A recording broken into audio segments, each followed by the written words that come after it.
Assalamualaikum warahmatullahi wabarakatuh.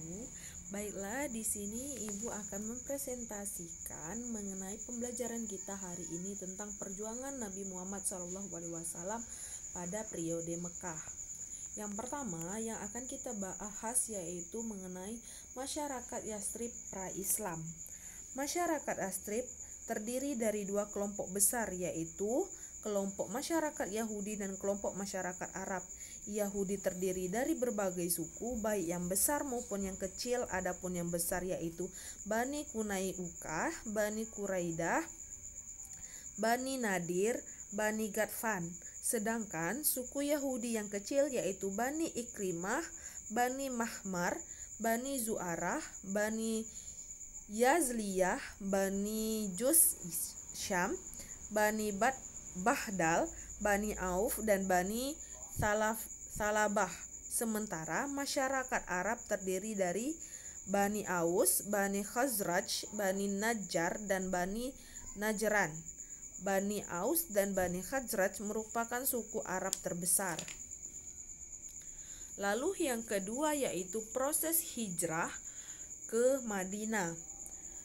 Proses hijrah Nabi Muhammad SAW ke Madinah terdiri pada hari Kamis, tanggal 26 Safar, tahun ke-14 dari kenabian, bertepatan dengan bulan September 622 Masehi. Kaum kafir Quraisy menggelar sidang istimewa perihal kegusaran dan kegelisahan mereka hanya bahwa Nabi Muhammad SAW telah mengungsikan pengikutnya ke kota Yathrib. Kini yang tersisa hanya Rasulullah SAW, Ali bin Abi Thalib, Abu Bakar As-Siddiq, dan keluarganya. Kaum kafir Quraisy khawatir Islam akan semakin berkembang pesat. Pertemuan tersebut digelar oleh Darun Nadwah atau Parlemen Makkah. Pertemuan tersebut merumuskan rencana jahat untuk melakukan pembunuhan kepada Nabi Muhammad SAW. Kesepakatannya, setiap suku mengirimkan perwakilan untuk mewujudkan keputusannya. Itulah tadi mengenai proses hijrah Nabi Muhammad ke Madinah. Lalu yang ketiga yaitu membangun Masjid Nabawi.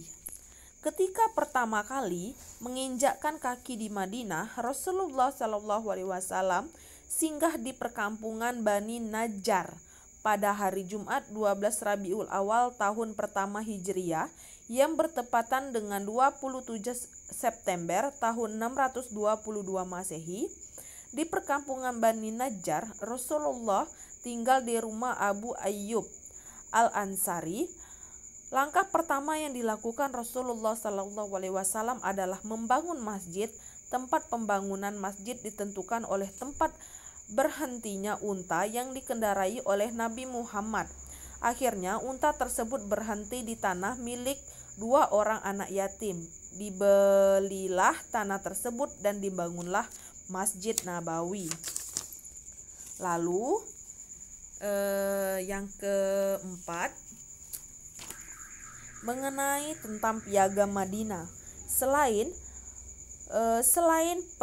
mempertautkan hati dua kaum, Rasulullah SAW juga membuat sebuah kontrak perjanjian di antara mereka untuk mengikis fanatisme jahiliyah. Perjanjian tersebut tertuang dalam Piagam Madinah. Piagam Madinah memiliki makna yang amat terpenting bagi sejarah peradaban Islam.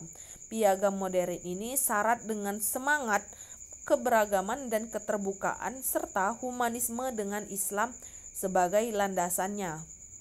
Piagam Madinah merangkul seluruh komponen masyarakat. Piagam tersebut merupakan piagam pertama kali dalam sejarah politik di dunia Arab. Kelompok Muhajirin, Ansor, orang-orang Yahudi, suku-suku di Madinah melebur menjadi satu bangsa di bawah payung Piagam Madinah. Piagam tersebut juga menjelaskan secara rinci tentang sumber-sumber kekuasaan dan pembagian kedaulatan sebuah negara. Sebuah negara legislatif, yudikatif, dan eksekutif. Biasanya di Arab disebutkan dengan Tasyi'iyah, Qadariyah, dan Tanfiziyah. Lalu yang terakhir yaitu mengenai teror Quraisy terhadap kaum Muhajirin. Perang dilakukan juga tidak hanya sebatas kepada kaum Quraisy, akan tetapi juga orang-orang musyrik Arab yang memberikan loyalitasnya kepada kaum kafir Quraisy.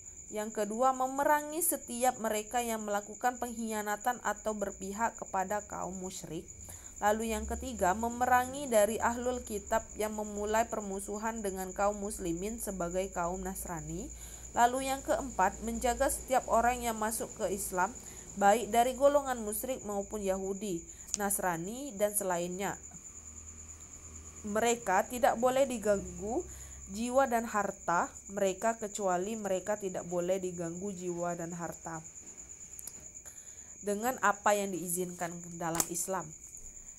Perang besar yang terjadi karena teror yang dilakukan kaum kafir Quraisy terhadap kaum muslimin di Madinah secara ringkas yaitu pertama, Perang Badar. Perang Badar atau perang besar terjadi pada tanggal 17 Ramadan tahun 2 Hijriah, 17 Maret 624 Masehi, di dekat sebuah perigi kepunyaan seorang bernama Badar yang berlokasi antara Makkah dan Madinah. Lalu yang kedua yaitu namanya Perang Uhud. Perang Uhud terjadi pada pertengahan bulan Sya'ban pada tahun 3 Hijriah, Maret 625 Masehi, di kaki Gunung Uhud di sebelah utara kota Madinah. Kaum kafir Quraisy bermaksud balas dendam kekalahannya di Perang Badar sebelumnya.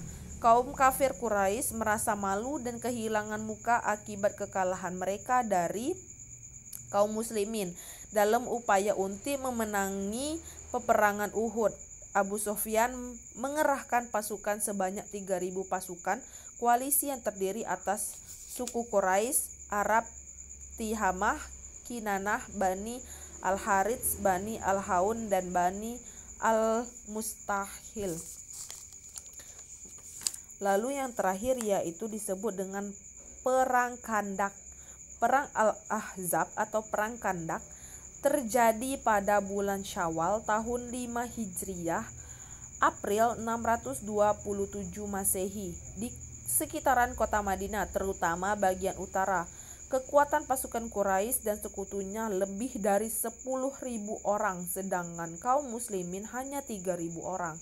Pasukan Quraisy bersekutu dan berkoalisi dengan orang-orang Yahudi yang tinggal di Khaybar, Bani Salim, Bani Asad, Qatfan, Bani Murrah, dan Asija. Inilah sebabnya perang ini disebut Ahzab, karena bersekutu atau Quraisy beserta sekutunya hendak berkuasa perhitungan terkait terhadap kaum muslimin dan penumpasan sehingga mereka tidak memberdaya. Jadi itulah penjelasan Ibu pada hari ini mengenai perjuangan Nabi Muhammad SAW pada periode Mekah. Hari ini Ibu menjelaskan 5 lagi.